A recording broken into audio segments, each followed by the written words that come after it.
What is good, Tesla family? It's Ray J back with another video, and in this one, I want to break down what's going on with Tesla, SPY, Nvda, and the QQQ. Talk about what's going on with the overall market, what you should be watching for moving forward. And also talk about how the pre-market is looking for the markets and what data is going to be dropping very, very soon today in the next couple of minutes. But before breaking things down with all this information, before I get into any more details, let me just mention a couple of things.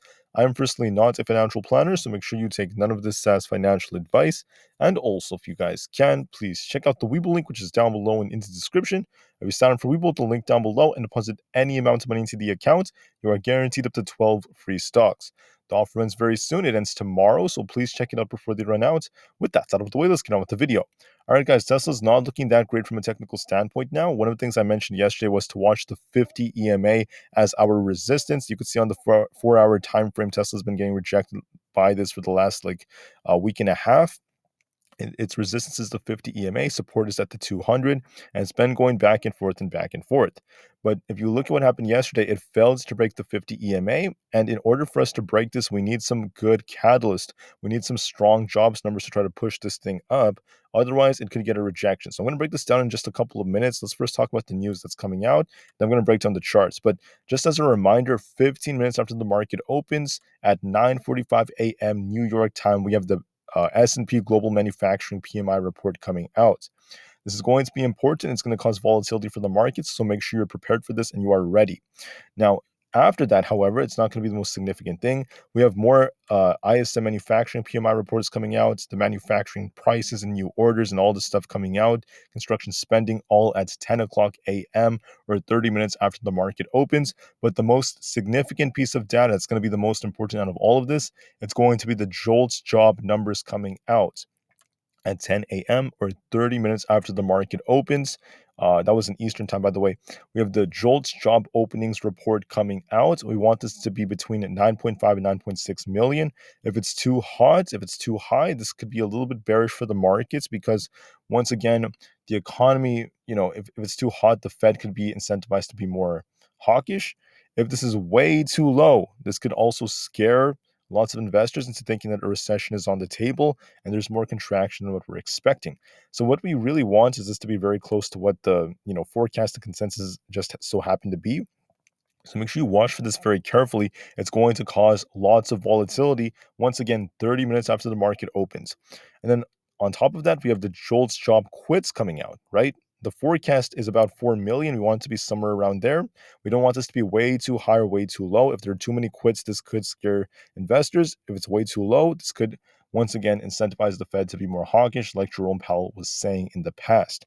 Now, just like a CPI report and just like an FOMC meeting, I can't always predict what Jerome Powell is going to say or what the numbers will tell us. For that reason, guys, we're going to have to be open-minded and watch for the numbers to get the true reaction. So you have to be prepared for anything going into 10 o'clock a.m. Eastern time, 30 minutes after the market opens. And as far as earnings go, just as a reminder, we're still waiting for Uber and Pfizer to report them at the time I'm recording this. But AMD has earnings coming out very, very soon after the market closes. And then for Wednesday, we have CVS, PayPal, and Shopify. And for Thursday, we have Amazon, Apple, and Coinbase. It's going to be very interesting to witness. Make sure you're ready for these big earnings. Some things to know about the markets is the markets have been on a roll for July. S&P 500 was up 3.1%, with the NASDAQ composite being up about 4.1%. The market ripped very, very nicely in July, but the question is, will this continue for August? The market is currently looking a little weak to start us off, but the data that's coming out will determine that to a much larger extent. It was a good month for Meta, good for Mark Zuckerberg and the Meta team. They climbed quite a bit. BP profits did sink, however, and this was not necessarily the best news for the energy sector. And finally, we have a new plan by Joe Biden to help fight the student loan debt.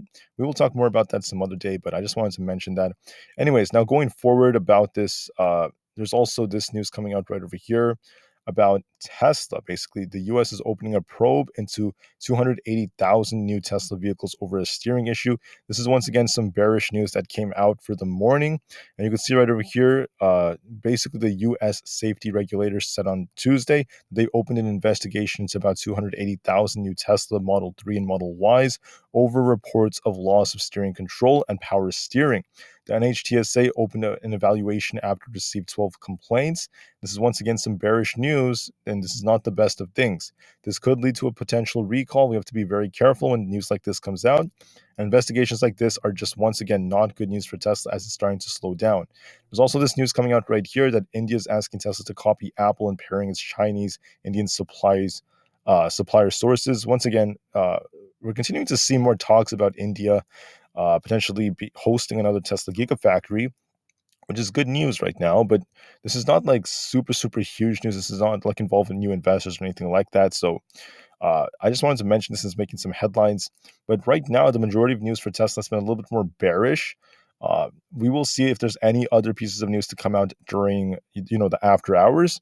If not the after hours, sorry, during open hours. Sorry about that, guys. And if we do get them, okay, here's what you want to watch for on Tesla from a technical standpoint, okay?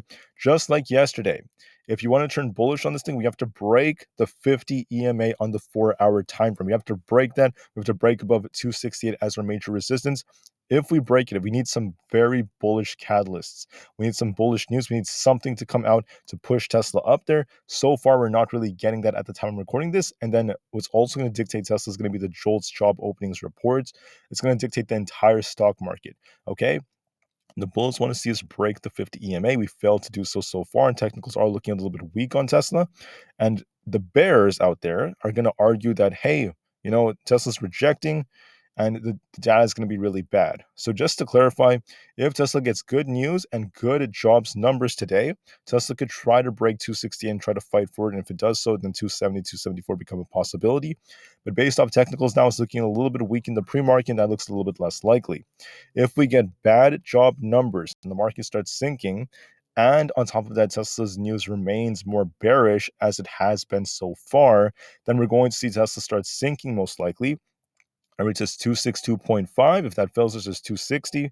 And if that fails us, if we end up breaking below 260, it's going to come crashing all the way down to 256 to retest and fill this gap down here. So make sure you're prepared for all of these possibilities. Right now, TA is suggesting it's a little more likely we see Tesla sink down. It doesn't have to go all the way down to these low levels, but it could be retesting the low 260s, if not lower levels. It looks more probable, but we have to wait for the data just to be safe, okay? Just to be safe, we need to see what the data tells us. Wait at 10 o'clock a.m. for the jobs numbers, and that's going to be the biggest determiner of where Tesla moves. For SPY, it's no different.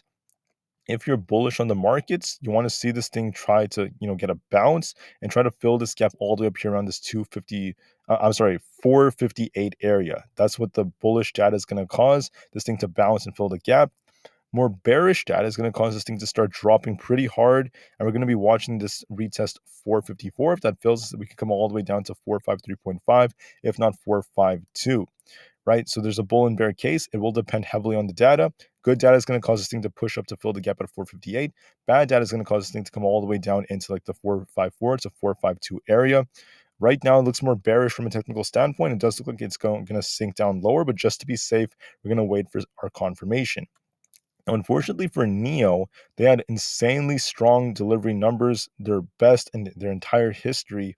And despite the news, it pumped approaching the news, and now it's starting to weaken, which is not what I was expecting, not what I wanted. I'm going to be watching to see if we do get some investors try to push this thing up again, because this is insane news that came out. And generally, for stocks like Tesla, if they do have strong deliveries, even if they pumped beforehand, they tend to pump even afterwards. So I'm really hoping we could see something like that for NIO, but from a technical standpoint, it's looking weaker right now. So we're going to be watching the 14.25 level as our support. For resistance, you want to see this thing push above 15. Now for the QQQ, if you're bullish, you want to see this thing get a nice bounce. If the data is very good, the good job numbers come, you're going to be watching this thing bounce, try to make its way all the way up to fill this gap around this 383 area, and then push up for 384. If you're bearish, if the numbers are very bad today, we could see this thing drop all the way down to about 379. If that fails us, then 378 becomes a possibility. It looks more likely it's gonna drop, but just to be safe, watch for confirmation. For Nvidia, if you're bearish on Nvidia, And if we get some bad numbers and the whole market sinks, we could see Nvidia come all the way down to about 459 to 460. If we get good numbers and the whole market bounces super nicely, we could see Nvidia try to push up for about 470. But just to be safe, we have to watch for confirmation by the time the market opens. And once again, watch resistance and support. Also for Nvidia, we have AMD's earnings today after the market closes. This could cause a big move for it. So don't count the market out just yet, just because we're gapping down. It's not the end of the world. We could still see the market bounce, even like for Apple. If we're bullish on Apple and we get bullish numbers from the jobs numbers, we could see Apple try to push it from 196 and then 197.2 all the way up there. If we get bearish numbers, we're going to see Apple sink to 195.36, then potentially 194. All right, the best thing to do is just watch the numbers very, very carefully, remain calm, cool, and collected. And don't forget the dollar's up right now. It's starting to pump a bit, but it did gap up. If the dollar starts coming down, all the way down here, that could reverse and the market could start pumping. If not, the entire opposite could happen. But just to be safe, watch for confirmation, be patient, wait for the data, and do what you have to do, okay? Remember to hunt and not chase. Remain calm, cool, and collected, and let the charts dictate your decisions. I hope this is as clear as possible. Thank you all so much for listening. Tesla and the market to the moon, as the long term is still incredibly bright. And peace out.